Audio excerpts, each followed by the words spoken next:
Ces élèves viennent juste d'entamer la première de leurs 4 années d'études de kinésithérapie à l'Institut de formation de Rouen.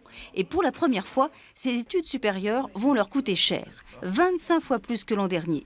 La région, qui finance l'école à 80%, veut harmoniser les tarifs sur les 3 instituts normands et l'addition va grimper de 185 à 4 700 € l'année, soit près de 20 000 € le cursus. Une dépense imprévue que certains élèves vont financer par un job forcément pénalisant.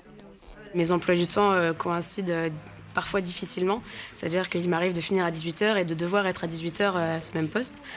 Et du coup, je suis un peu bloquée, donc j'essaie de m'arranger comme je peux.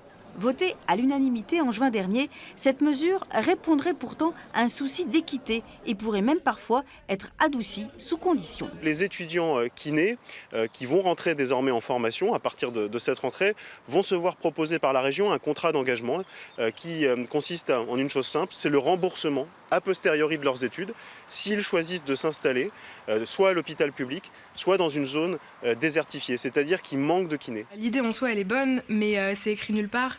On ne sait pas, c'est vraiment flou. Et puis est-ce qu'il y aura assez de place aussi pour chaque promo de 60 et quelques élèves qui arrivent chaque année dans des déserts médicaux?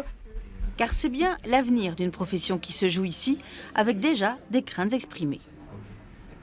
Ce que j'ai peur, moi, comme conséquence, c'est que ça amène de moins en moins les kinés vers l'hôpital, puisque quand ils vont sortir, ils vont vouloir rapidement, ceux qui font en fait un prêt, en tout cas, rembourser, et donc ils n'auront pas vers l'hôpital, mais ils seront plutôt attirés par le secteur libéral. Mobilisés et en colère, les étudiants kinés de Rouen ont déjà prévu des actions de protestation en octobre pour la prochaine session du Conseil régional.